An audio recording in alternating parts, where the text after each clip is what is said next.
ഇതാണ്, അതൊരു അസാമാന്യമായിട്ടുള്ള വ്യക്തിത്വമല്ലേ. ഒരു സ്ഥാനത്തെത്തുന്നതിന് മുമ്പ് എനിക്ക് MLA ആവണം, MP ആവണം. അത് കൈപിടിച്ച് കയറ്റവന്റെ കഴുത്തിന് വിട്ടുന്ന പരിപാടി ആദ്യം അവനെ വെട്ടിക്കളയാം. അവനെ തട്ടിക്കളഞ്ഞാൽ എനിക്കിവിടെ കയറിയിരിക്കാം. എന്നിട്ട് കയറി ഇരുന്ന് കഴിഞ്ഞ് കൈയും കാലോട്ട് അടിക്കുക. ഇതാണ് ഇപ്പൊ കേരളത്തെ എമ്പാടും കണ്ടോണ്ടിരിക്കുന്നത് അല്ലേ. നിങ്ങൾ ചിരിച്ചപ്പോൾ ഞാൻ പറഞ്ഞ സത്യമെന്ന് മനസ്സിലായി. വെള്ളാപ്പള്ളി സാറ് പറഞ്ഞു കഴിഞ്ഞ ശേഷം ഇത്രയും വിജയം ഞാൻ പ്രതീക്ഷിക്കുന്നു. അപ്പോ ഞാൻ പറയുന്നത്, ഞാൻ പറഞ്ഞതേ ഉള്ളൂ, അവസരം കിട്ടിയപ്പോൾ പറഞ്ഞതേ ഉള്ളൂ. ഞാൻ കൂടുതൽ കാര്യം കിടക്കുന്നില്ല. അങ്ങനെ ശ്രീനാരായണ കോളേജാണ് എൻ്റെ രാഷ്ട്രീയ വിദ്യാഭ്യാസത്തിൻ്റെ കേന്ദ്രം. എൻ്റെ സാമൂഹ്യ ജീവിതത്തെ മാറ്റിമറിച്ചത്. പിന്നെ എല്ലാ കോളേജൊക്കെ പോയി പഠിച്ചു, എല്ലായിടത്തും പഠിച്ചു. 20 വർഷക്കാലം സ്കൂളിലും കോളേജിലും വിദ്യാഭ്യാസത്തിന് പോയി.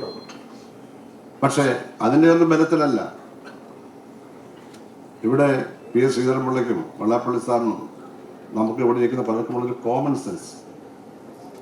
നമ്മളൊരു സാധാരണ മനുഷ്യനാണ്. നമ്മുടെ സാമ്പത്തികം എന്തോ ആവട്ടെ, എന്തെങ്കിലും ആയിക്കോട്ടെ, കുടുംബം എന്തോ ആവട്ടെ, നമ്മുടെ കോമൺ സെൻസ്. മറ്റുള്ളവരെ ബഹുമാനിക്കുക, എതിർക്കേണ്ട കാര്യത്തിൽ ശക്തിയായിട്ട് ഇതൊക്കെ വിട്ടുവീഴ്ച ചെയ്യാതിരിക്കുക.